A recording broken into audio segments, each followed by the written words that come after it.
Heavenly Father, source of all goodness, by your mighty hand, we pray that you will be merciful to our nation, to work in the hearts of these men and women to whom you give authority. May they never lose sight of the fact that our hope is in you.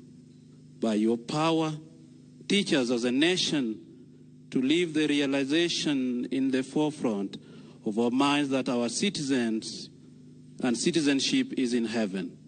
We commit our future as a nation and as your people to your hands, as pilgrims of hope who are constantly together in prayer. And we ask all this through Christ our Lord. Amen. Your Excellency, you may take your position on the arena. You may get seated.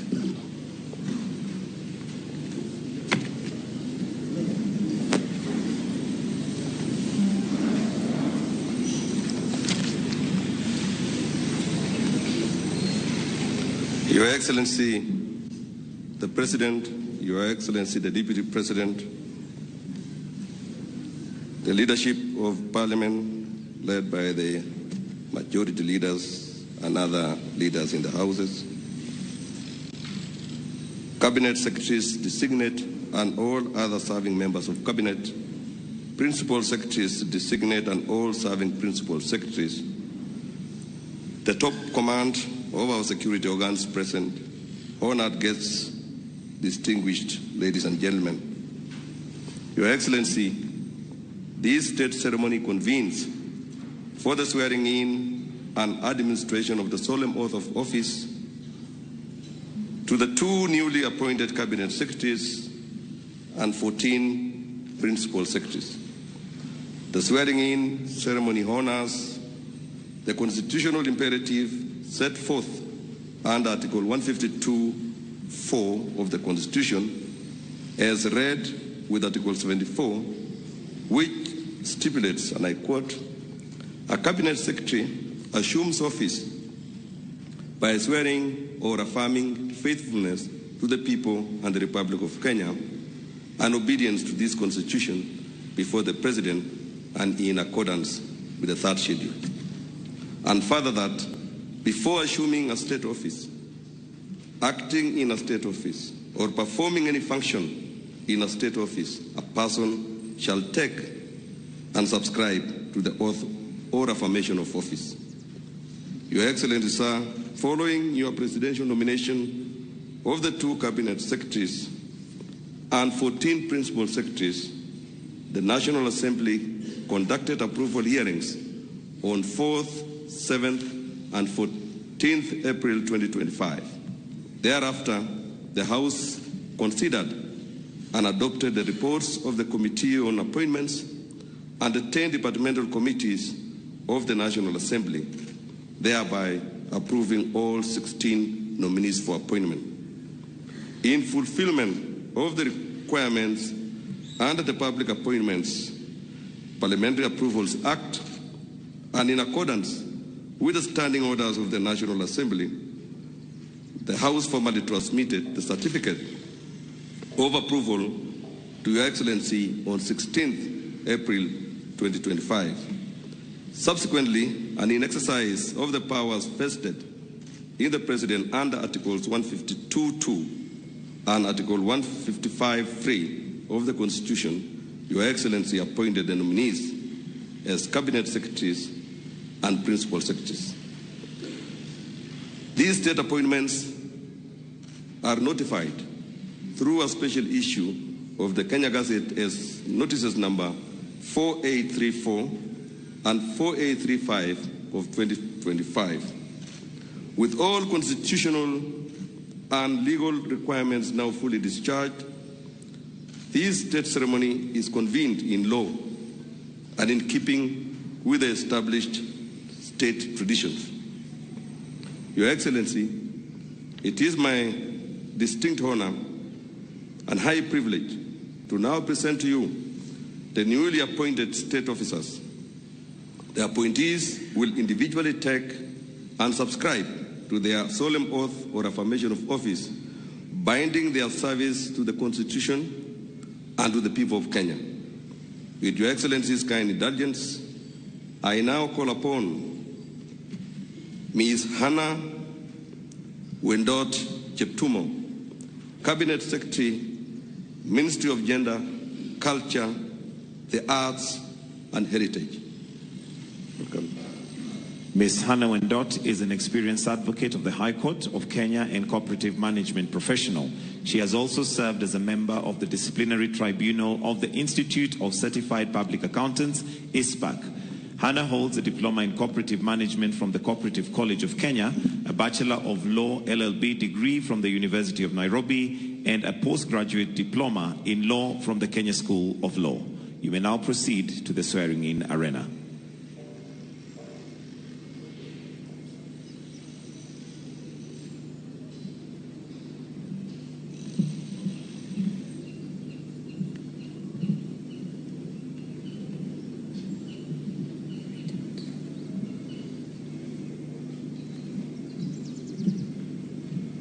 I, Anna Wendot Cheptumo, being appointed a Cabinet Secretary of Kenya, do swear that I will at all times be faithful to the Republic of Kenya, that I will obey, respect, and uphold this Constitution of Kenya and all other laws of the Republic, that I will well and truly serve the people and the Republic of Kenya in the office of Cabinet Secretary, that I undertake to hold my office as Cabinet Secretary with honor and dignity, that I will be a true and faithful counselor to the President for the good management of the public affairs of the Republic of Kenya, that I will not divulge directly or indirectly such matters as shall come to my knowledge in the discharge of my duties, and committed to my secrecy except as may be required for the due discharge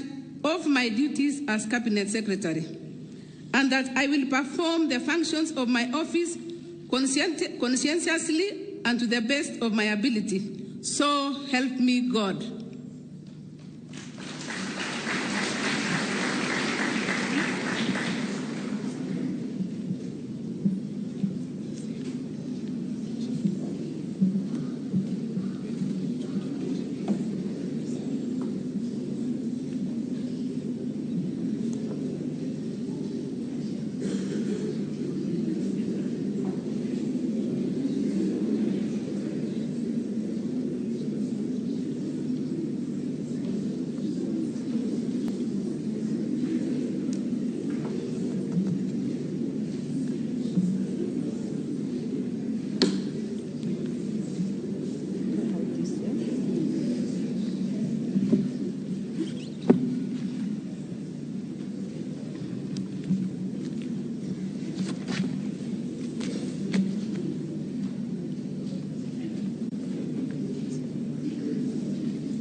Your Excellency, sir, permit me now to invite Honorable Geoffrey K. Kiringa Ruku, Cabinet Secretary for Public Service, Human Capital Development and Special Programs. Honorable Geoffrey Kiringa Ruku is the immediate former Member of Parliament from Beren North constituency in the National Assembly of Kenya. He is an accomplished political leader and financial professional. Honorable Ruku holds a Bachelor of Commerce degree in Business Administration from the Catholic University of East Africa, a postgraduate diploma in Diplomacy and International Relations, and a Master of Business Administration. You may now proceed to the swearing-in arena.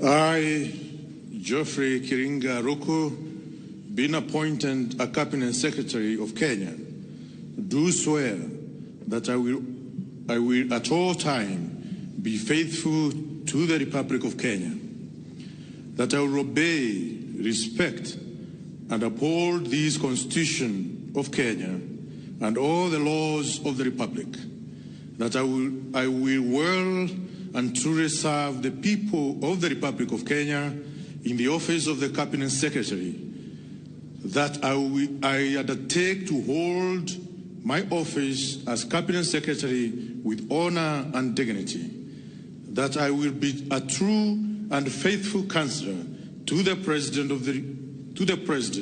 for the good management of the public affairs of the Republic of Kenya, that I will not diverge directly or indirectly such matters as shall come to my knowledge in the discharge of my duties and committed to my secrecy, except as may be required for the due discharge of my duties as Cabinet Secretary. And I will perform my functions of my office conscientiously and to the best of my ability. So help me God.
With Your Excellency's gracious approval, I now present the 14 appointees designated to serve the Republic as Principal Secretaries. Sir, to commence the role of Principal Secretaries, I now call upon Dr. Jane Kere Imbunya, Principal Secretary Designate, State Department for Public Service and Human Capital Development. Dr. Jane Kere Imbunya is the immediate former Dean of School of Education and Social Sciences in Kaimosi Friends University. She has excellent skills gained from leading teams across institutions to accomplish complex tasks.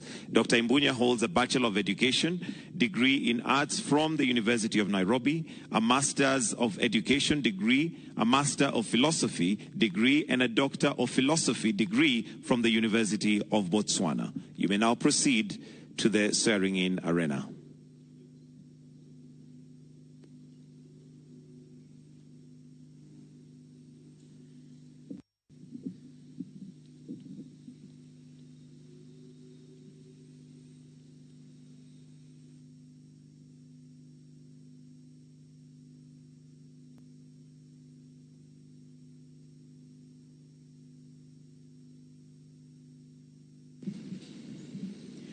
I, Jane Kere Imbunya, being called on to exercise the functions of Principal Secretary, do solemnly affirm that except with the authority of the President, I will not directly or indirectly reveal the nature or contents or any business, proceedings, or documents of the Cabinet committed to my secrecy, except as may be required for the due discharge of my duties as such Principal Secretary.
Your Excellency, permit me now to invite Ms. Regina Akoth Ombam, State Department for Trade, Investment and Industry. Ms. Regina Akoth Ombam is a former regional health financial expert at the East Africa Community Secretariat Health Department. She is an economics and healthcare finance professional with vast experience in Kenya and East Africa. Ms. Ombam holds a Bachelor of Arts degree in anthropology from the University of Nairobi and a Master of Arts degree in public administration from Columbia. You may now proceed to the swearing-in arena.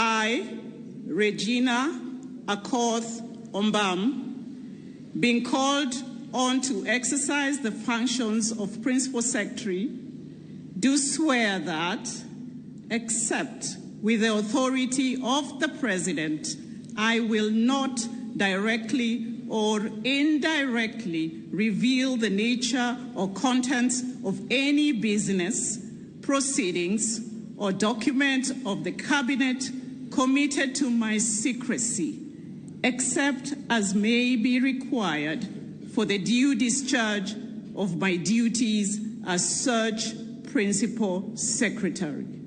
So help me God.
Sir, permit me now to invite Mr. Cyril Odede Wangunda, State Department for Public Investments and Asset Management, the National Treasury, and economic planning.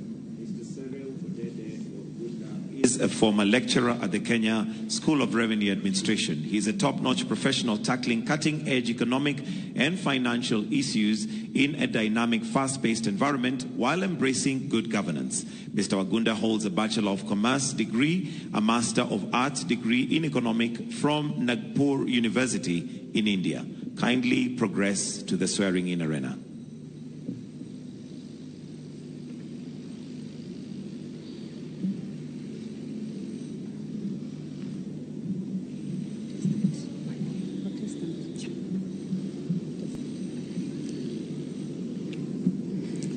I, Cyril Odede Wagunda, being called upon to exercise the function of Principal Secretary, do swear that, except with the authority of the President, I will not directly or indirectly reveal the nature or contents of any business, proceedings, or documents of the Cabinet committed to my secrecy, except as may be required by the due discharge of my duties as such Principal Secretary. So help me God.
Your Excellency, I call upon Dr. Caroline Wanjiru Karugu, State Department for East African Community Affairs, Ministry of ESC and ASALS and Regional Development. Dr. Caroline Wanjiru Karugu is a former financial investment and devolution consultant at Franz Schoch Consultancy Limited and a former Deputy Governor of County or Government of Nyeri.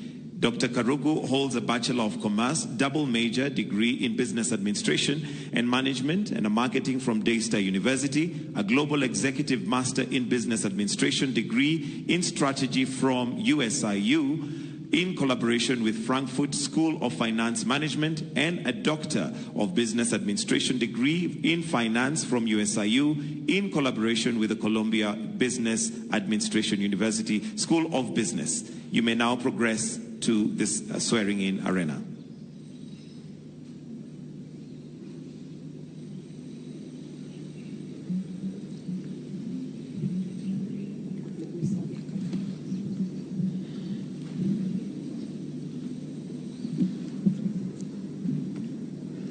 I, Caroline Wanjiru Karugu, being called on to exercise the functions of Principal Secretary, do swear that, except with the authority of the President, I will not directly or indirectly reveal the nature or contents of any business, proceedings, or documents of the Cabinet committed to my secrecy, except as may be required for the due discharge of my duties as Principal Secretary. So help me God.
So permit me now to invite Dr. Frederick Ouma Oluga, State Department for Medical Services, Ministry of Health.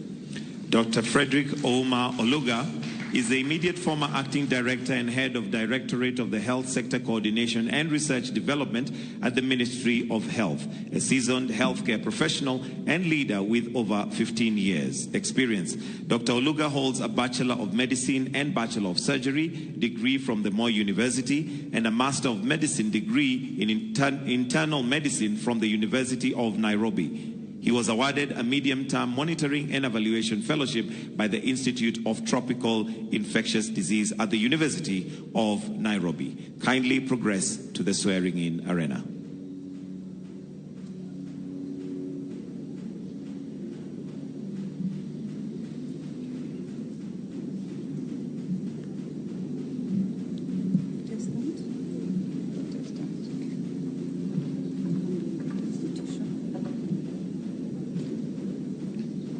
I, Oluga Frederick Ouma, being called on to exercise the functions of Principal Secretary, do swear that, except with the authority of the President, I will not directly or indirectly reveal the nature or contents of any business, proceedings, or document of the Cabinet committed to my secrecy, except as may be required for the due discharge of my duties as such Principal Secretary.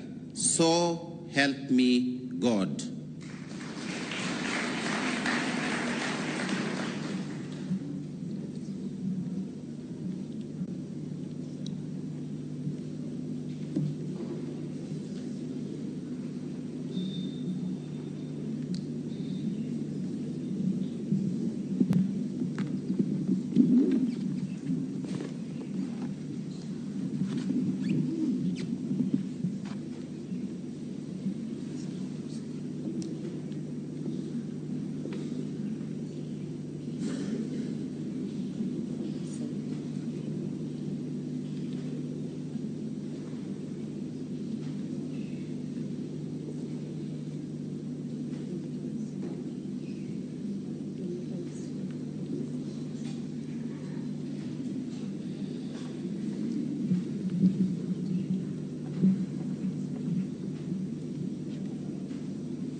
Your Excellency, I call upon Honorable Ahmed Abdisalan Ibrahim, State Department for National Government Coordination, Office of the Prime Cabinet Secretary.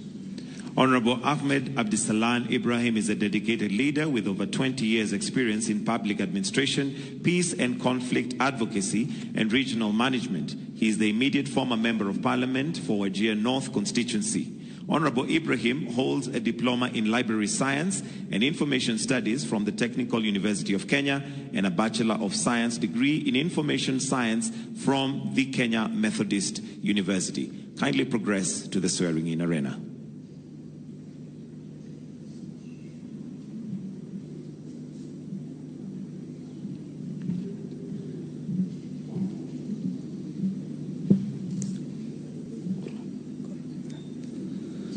I, Ahmed Abdisalan Ibrahim, being called upon to exercise the functions of Principal Secretary, do swear that, except with the authority of the President, I will not directly or indirectly reveal the nature or contents of any business, proceedings, or document of the Cabinet committed to my secrecy, except as may be required for the discharge of my duties as such Principal Secretary.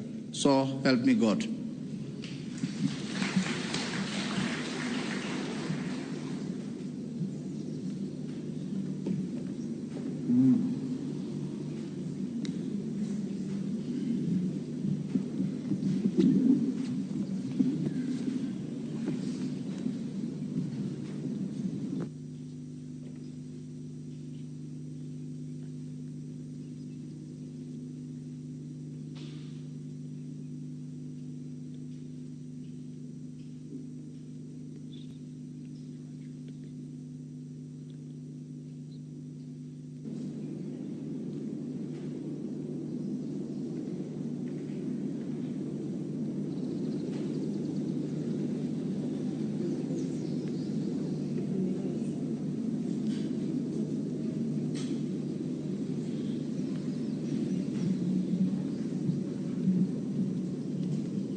Sir, permit me now to invite Honorable Judith Nyasi Ramaita Pareno, State Department for Justice, Human Rights and Constitutional Affairs, Office of the Attorney General.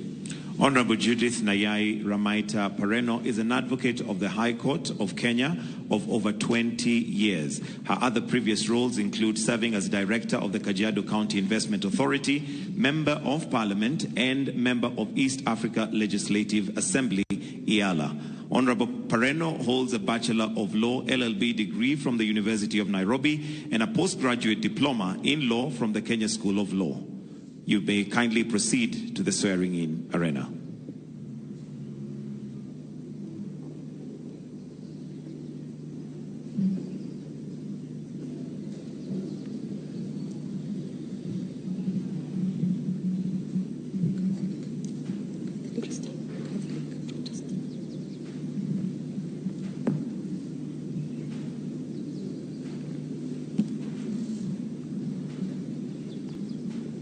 I, Judith Nyasi Ramaita Pareno, being called on to exercise the functions of Principal Secretary, do swear that, except with the authority of the President, I will not directly or indirectly reveal the nature of contents of any business, proceedings, or documents of the Cabinet committed to my secrecy, except as may be required for the due discharge of my duties as Principal Secretary. So help me God.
Your Excellency, I now call upon Mr. Boniface Barasa Makoha, State Department for Economic Planning, the National Treasury, and Economic Planning.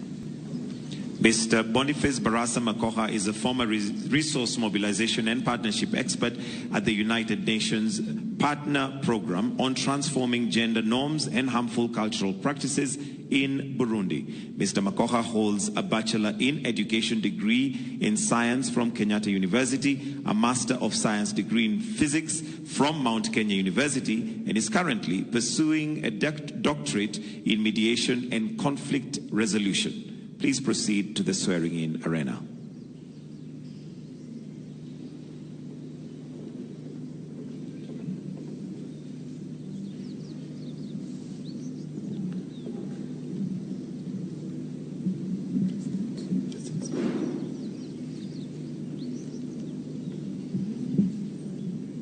I, Boniface Barasa Makoha, being called on to exercise the functions of Principal Secretary, do swear that, except with the authority of the President, I will not directly or indirectly reveal the nature or contents of any business, proceedings, or document of the Cabinet committed to my secrecy, except as may be required for the due discharge of my duties as such Principal Secretary. So help me God.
Your Excellency, permit me now to invite Professor Shaukat Ali Abdul Razak, State Department for Science, Research and Innovation, Ministry of Education. Professor Shaukat Ali Abdul Razak is the immediate former director of Africa Technical Cooperation Department at the International Atomic Energy Agency in Vienna, Australia. He is a public service professional with local and international experience spanning over 37 years. Professor Abdul Razak holds a postgraduate diploma in animal nutrition, a Master of Science degree and Doctor of Philosophy degree from the University of Aberdeen, and a postgraduate diploma in Innovation and Change from York St. John University. Kindly progress to the swearing-in arena.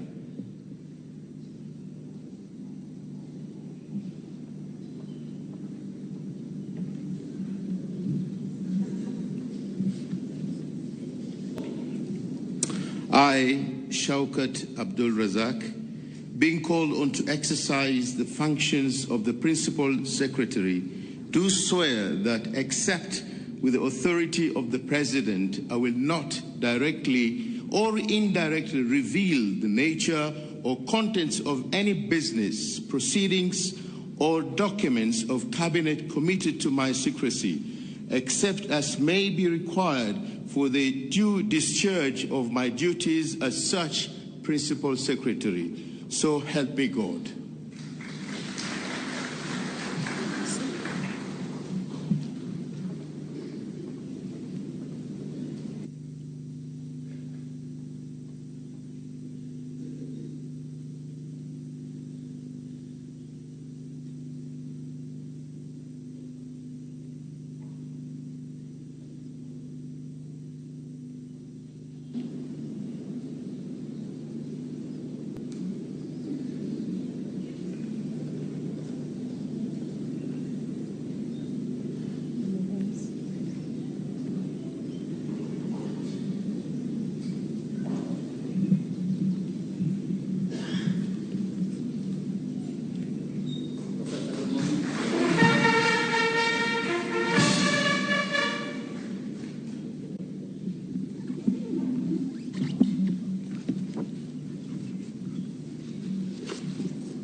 Your Excellency, I call upon Mr. Stephen Isaboke, State Department for Broadcasting and Telecommunication, Ministry of ICT and Digital Economy. Mr. Stephen Isaboke is a former technology, media, oil and gas and renewable energy consultant in Kenya and the United Arab Emirates. Mr. Isaboke holds a Bachelor of Commerce degree in Business Administration from the University of Nairobi, a postgraduate diploma in marketing from the Chartered Institute of Marketing in the United Kingdom, and a Master of Business Administration degree in Strategic Management from the University of Nairobi. Kindly progress to the arena.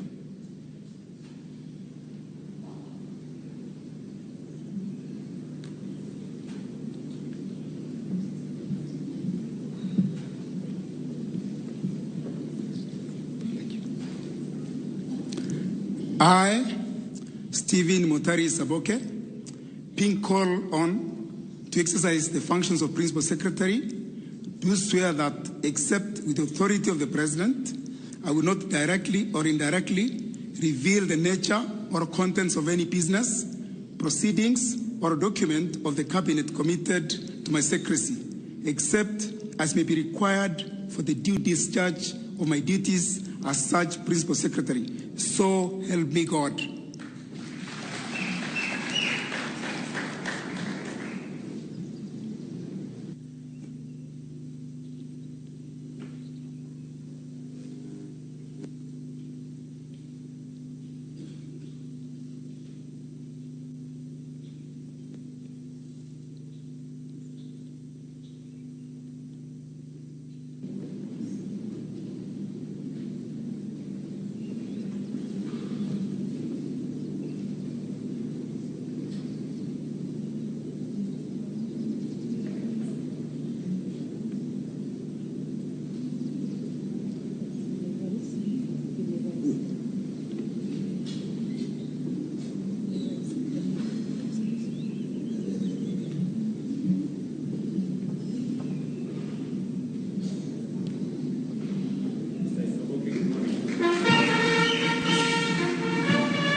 Sir, permit me now to invite Mr. Michael Lenathalon, State Department for Devolution, Office of the Deputy President. Mr. Michael Lenasalon is a former senior investigations officer on fraud investigations at the Kenya Revenue Authority. He's an experienced data analysis, modeling, and extraction on open source intelligence professional.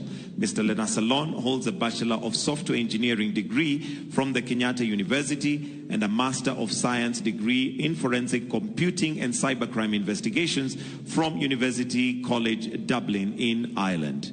Kindly progress to the swearing-in arena.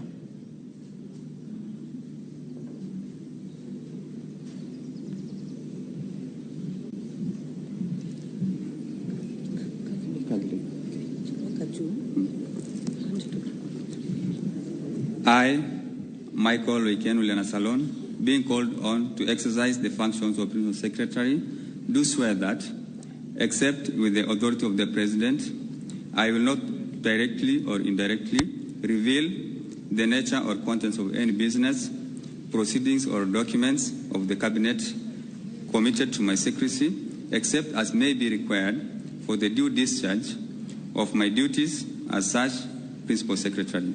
So help me God.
Your Excellency, I now call upon Mr. Fikirini Jacobs Katoi Kahindi, State Department for Youth Affairs, Ministry of Youth Affairs and Sports. Mr. Fikirini Jacobs Katoi Kahindi is the immediate former director of the Governor's Delivery Unit in the County Government of Kilifi. His other role was working as coordinator for Ganze Sub-County at the Office of the Senator for Kilifi County.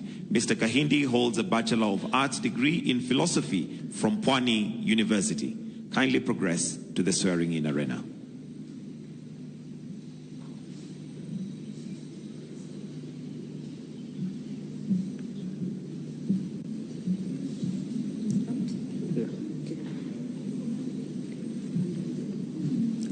I, Fikirini Jacobs Katoi Kahinde, being called on to exercise the functions of Principal Secretary, do swear that, except with the authority of the President, I will not directly or indirectly reveal the nature or contents of any business, proceedings, or documents of the Cabinet committed to my secrecy, except as may be required for the due discharge of my duties as such Principal Secretary. So help me God.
Sir, permit me now to invite CPA Karen Agengo Achieng, State Department for Children Welfare Affairs, Ministry of Labor and Social Protection. CPA Karen Agengo Achieng is the immediate former manager of the Public Sector Division of the Domestic Taxes Department at the Kenya Revenue Authority, KRA. CPA Achieng holds a Bachelor of Education degree in Accounting and Mathematics from the University of Nairobi and a Master's in Business Administration degree in Finance from Moi University. She's also trained accountant at her professional affiliations include memberships to the Institute of Certified Public Accountants of Kenya, ISPAC, and the Information System Audit and Control Association. You may progress to the swearing-in arena.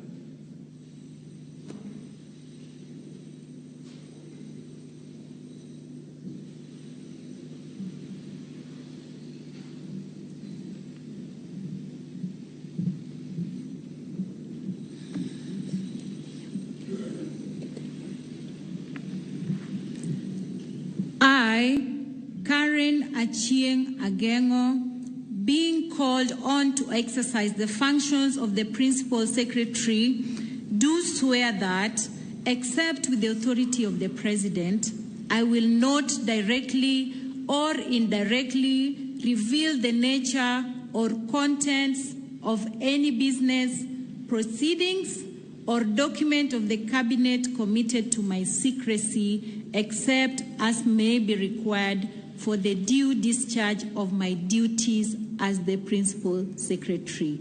So help me God.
Your Excellency, to conclude the administration of oaths, permit me now to invite Mr. Aden Abdimila, State Department for Shipping and Maritime Affairs, Ministry of Mining, Blue Economy, and Maritime Affairs.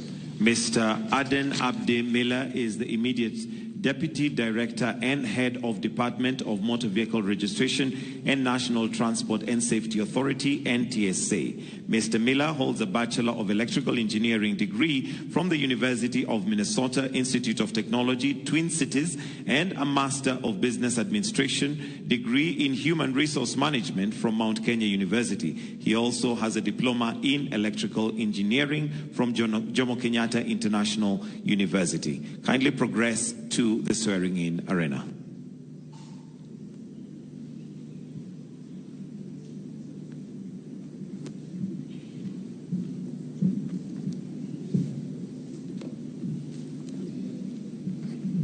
I, Aden Abdi Mila, being called on to exercise the functions of Principal Secretary, do swear that, except with the authority of the President, I will not directly or indirectly reveal the nature or the contents of any business, proceedings, or documents of the Cabinet committed to my secrecy, except as may be required for the due discharge of my duties as such Principal Secretary. So help me God.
Your Excellency, with the formal assumption of office by the 2 cabinet secretaries and 14 principal secretaries, the leadership of the executive is now even stronger, more dynamic, and better equipped to accelerate the delivery of the administration's plan, the bottom-up economic transformation agenda. Sir, in culminating this state ceremony, it is now my distinct honor and high privilege to invite Your Excellency to convey your congratulations to the newly sworn-in state officers and to address the nation on this momentous occasion. Ladies and gentlemen, may we all rise as we welcome His Excellency, the President.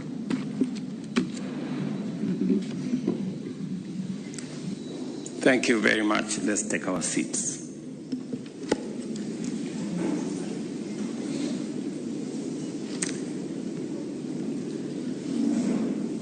Distinguished guests, ladies and gentlemen, I welcome you all to witness the appointment of successful nominees to various high responsibility positions within the National Executive.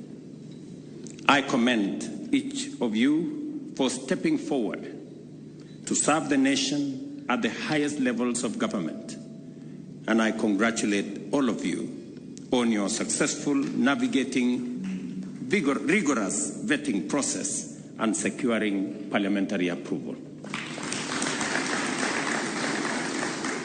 I must emphasize, if you are not already aware, that the real test begins today. You can only afford a brief pause before plunging into the deep end of public affairs, where scrutiny is rigorous, relentless, and unforgiving. I trust you possess the knowledge, experience, and resilience, not only to endure the demands of your new roles, but to serve the people of Kenya with diligence, loyalty, integrity, and compassion. I am confident that you understand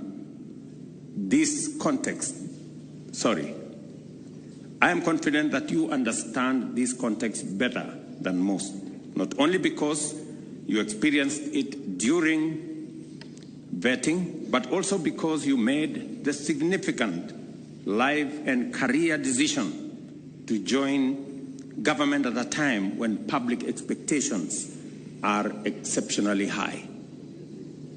Every day, we face numerous diverse and forceful allegations, accusations, and demands. We must take them seriously, always remembering that as the executive, we are the trustees of the people and ultimately accountable for the use of public authority and public resources. The people are highly conscious that only by efficiently providing services to every citizen in every part of Kenya and managing each sector to enable workers and entrepreneurs to seize opportunities will we recover lost ground and achieve the prosperity we all aspire to. Expectations have never been higher, and failure is not an option. Our only valid response to criticism and demands is to perform our duties in a manner that increases public confidence in government. You are joining the executive at a defining midpoint, a moment that calls for greater effort and deeper commitment to achieving a national transformation that leaves nobody behind. You have been called to serve, not for personal gain, but to contribute to a team working to consolidate our progress and accelerate the implementation of our bold transformation agenda. This mission demands focus, diligence, professionalism, accountability, and tireless dedication. I say that in the context that this morning I have just referred back to Parliament the Conflict of Interest Law or Bill.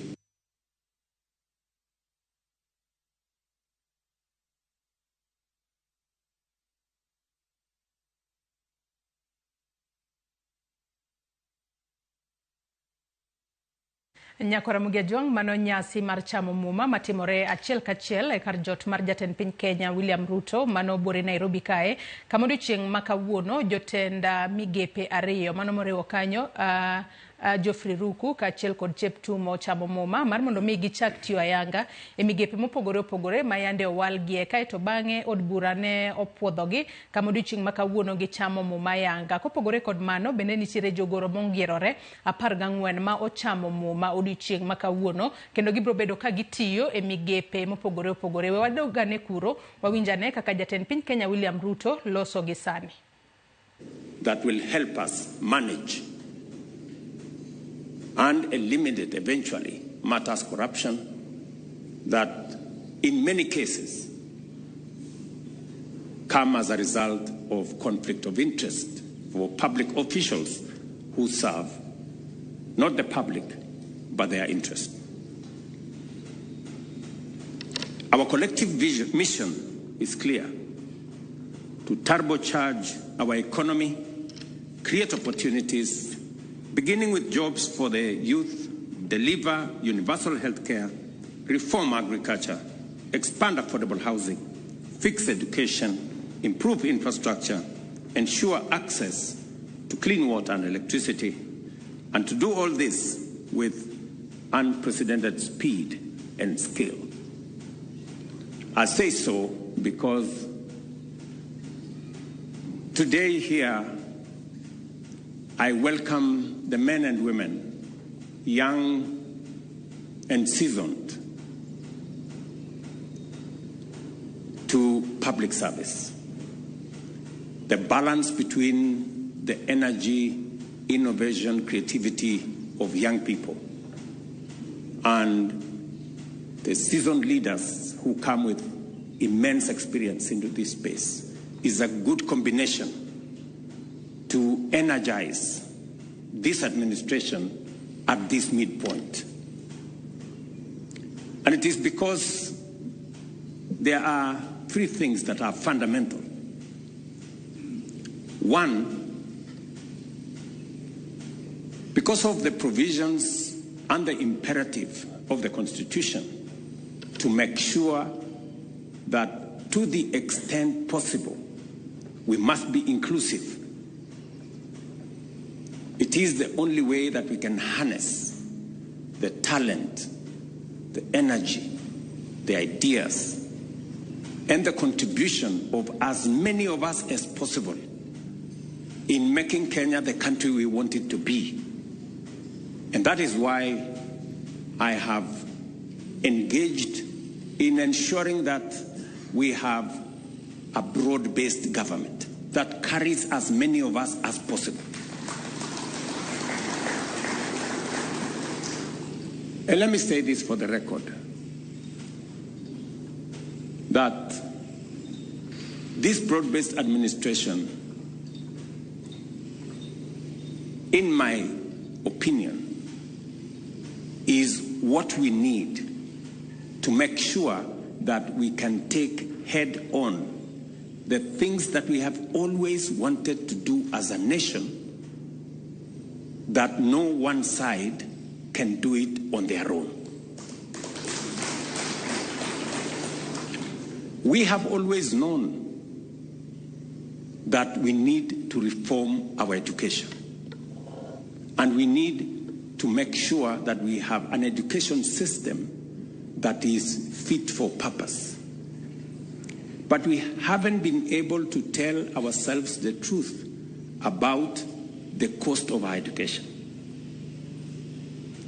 And we have always pretended that we can do everything for everybody, even those who can afford to do things for themselves. I'm very happy that we have made now decisions to make sure that our education is properly aligned. We have corrected the differences that we had in our CBC curriculum. We have mastered the resources to hire more teachers. And we have rolled out a funding model that supports our education institutions and ensures that children from poor backgrounds are supported adequately. I expect, going into the future, with our new team, that we will refine and make sure that no child in Kenya is left behind. We have always known what we wanted to do in agriculture, but we haven't mastered the courage to take head on the cartels. I'm very happy that today we have registered almost 6 million farmers to deal with the fraud that was in the fertilizer distribution program. Today, fertilizer is distributed on a forger system, on a digital platform that identifies every farmer to their farms. And as a result, we have greater productivity of maize, of wheat, of sugar, of tea, of coffee.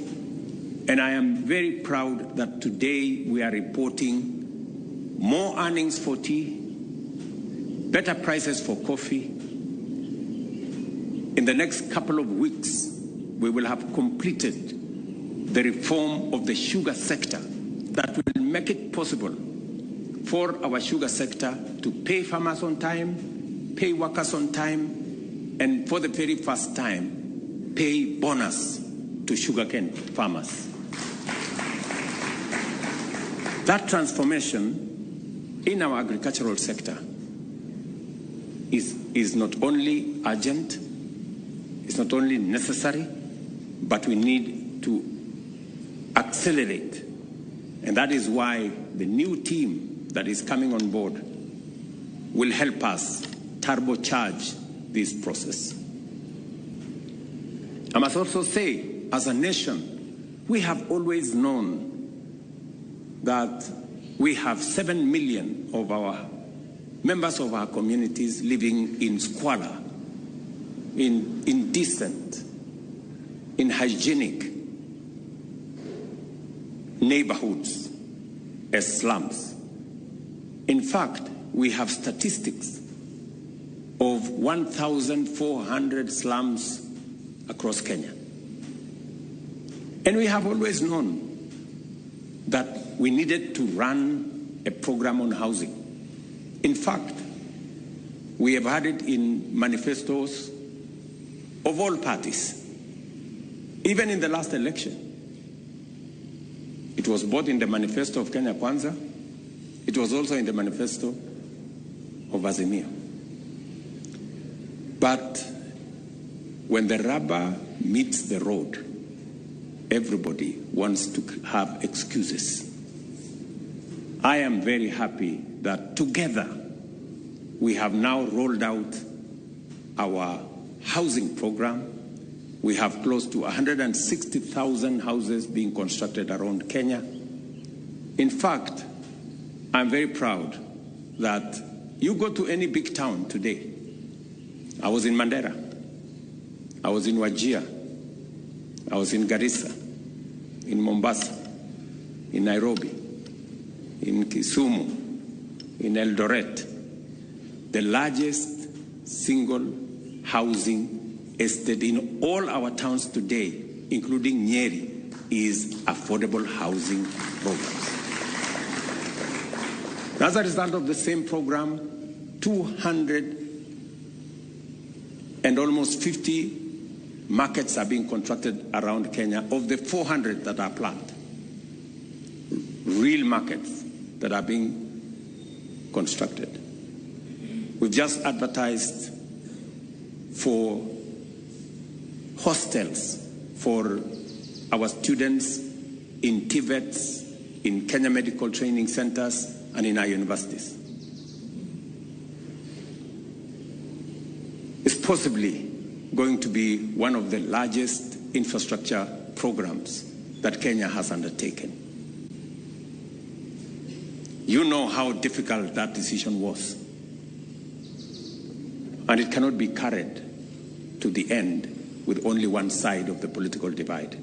We need to carry as many Kenyans on board as possible.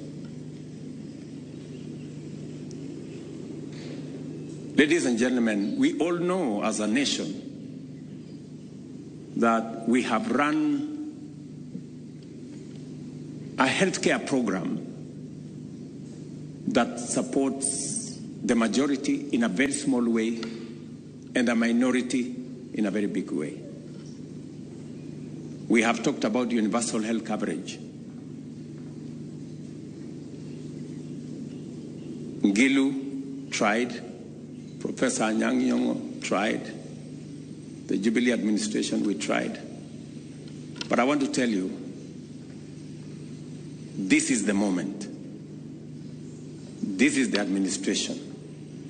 This broad-based government is the one that is going to deliver on universal health coverage.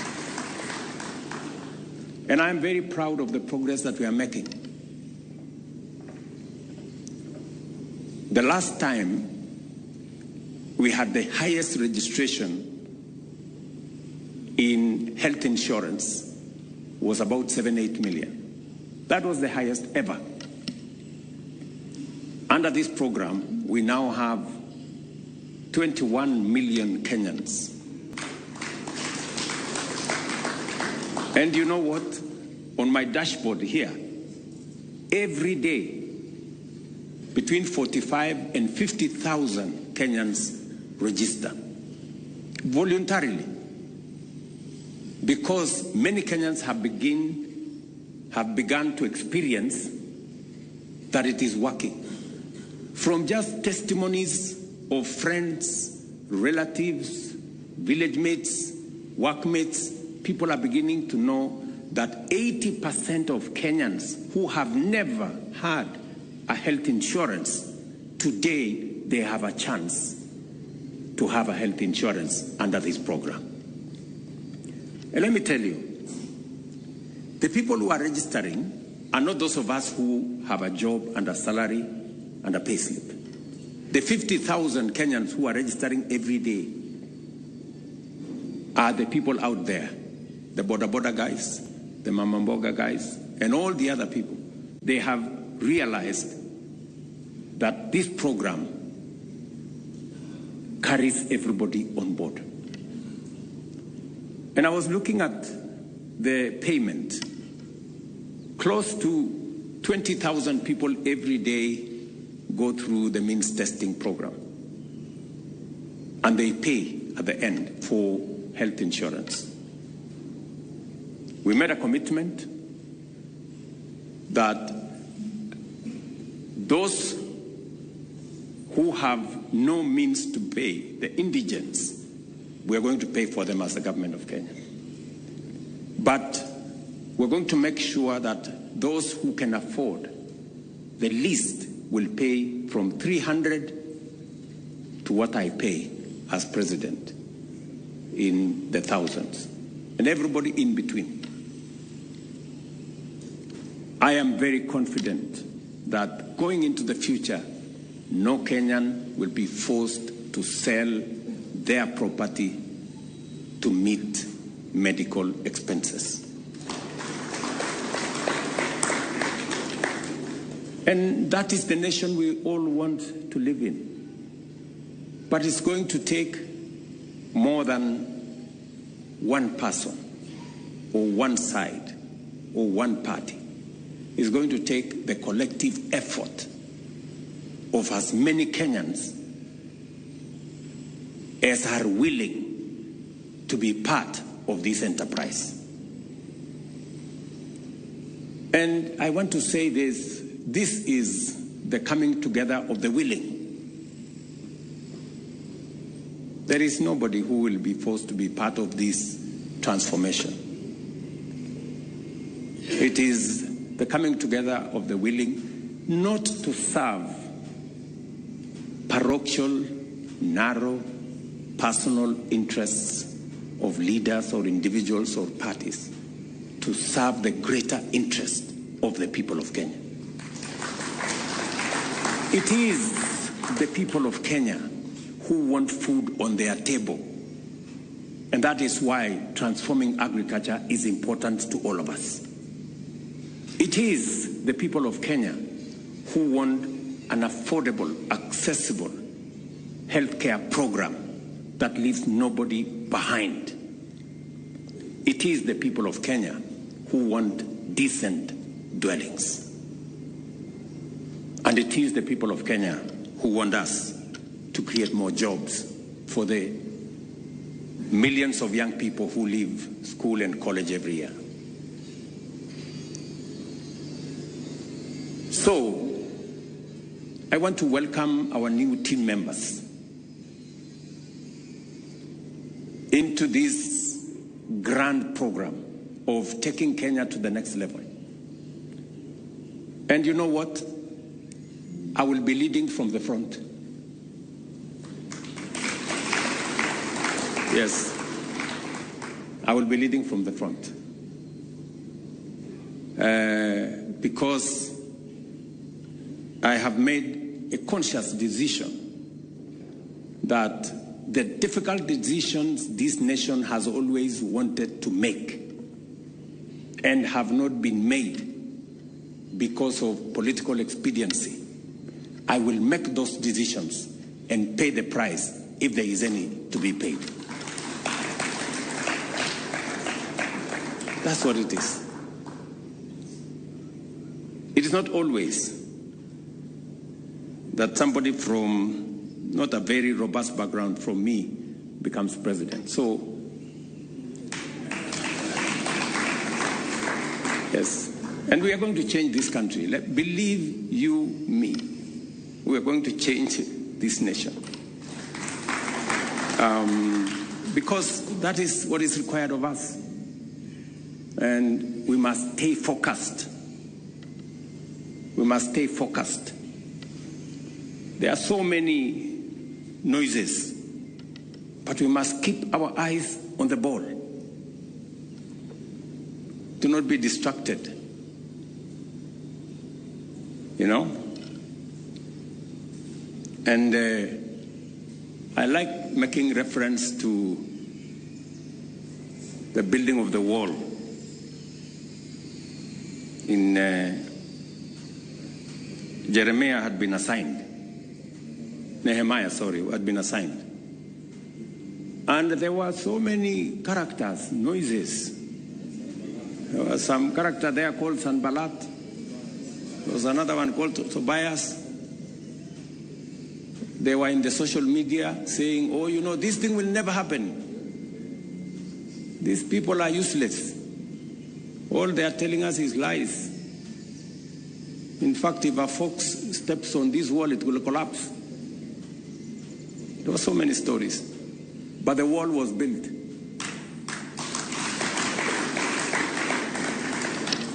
So, I want to ask all of you, as members of this team, that let us focus on the transformation of Kenya. This is the time to do the things that Kenya has always wanted to do, so that we can stop talking about the potential of Kenya. We can unlock that potential and make it possibilities, opportunities, and take the country to the next level. So, I want to encourage you this morning and to ask all of us to come on board and take this country to the next level. You are now part of a broad-based government of loyal public servants united to deliver progress that will be remembered for generations. Your vision and mission must therefore transcend regional, gender, religious, and cultural distinctions and serve all in accordance with the solemn oath you have taken, without fear, favor, malice, or ill will. Every citizen must feel represented, heard, and served. To drive this inclusive transformation and after due consultations, I have restructured government departments to align their mandates with emerging opportunities and to effectively meet the urgent challenges of our time. The expectation is clear. We are one cohesive team. While you will serve in different ministries, you are all part of a coordinated government working together to deliver results to the people of Kenya. Our approach will be unified, collaborative, and focused on outcomes, ensuring that government as a whole is more effective, more efficient than the sum of its parts. Going forward, note this: there is only one path to success in public service: through integrity, diligence, and patriotic service. Conversely, shortest way to failure is through indolence, apathy, theft, corruption, negligence, tribalism, and inability to work in a team.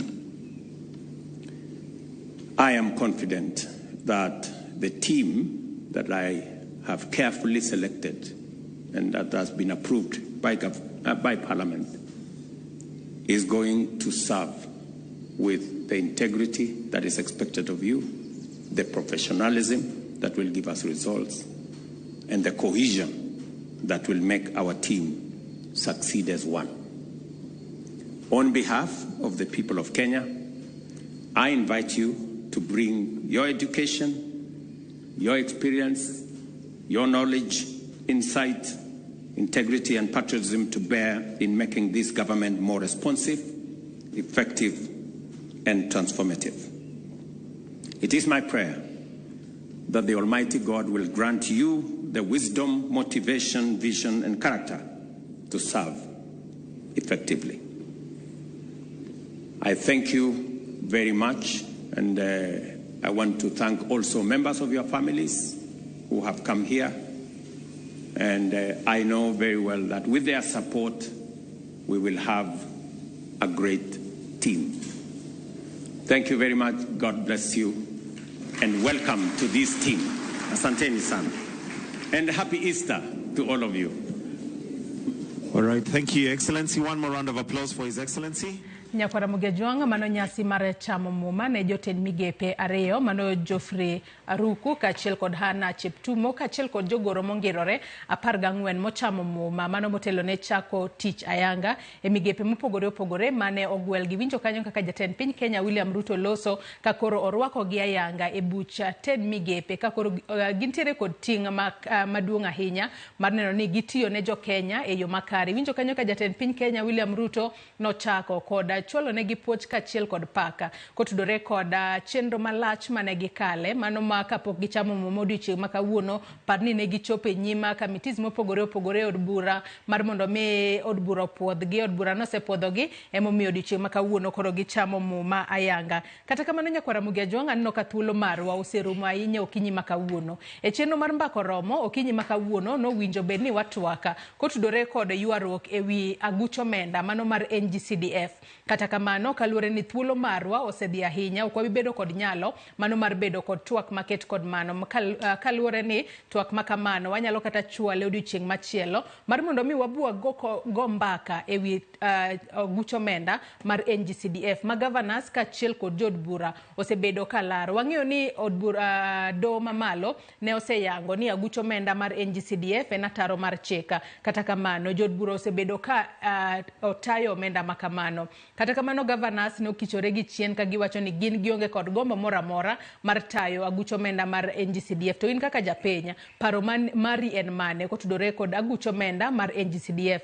Mana kaka senyisi ni thuolo marwa okinyi makawuono orumo, ok wanyal bedo kod twak maket kod mano. Kaluore ni twak makamano dwaro saa mabeta, wanyalo wacho ni malach matin. Kata kamano okinyi makawuono nantiere kae kod wela dek, nantiere kae kod wakili Peter Simba Wasaga, nantiere kod Kevin Osido jatatije mano mar County Governance Watch, kachiel kod Easter Chieng jalony e weche telo.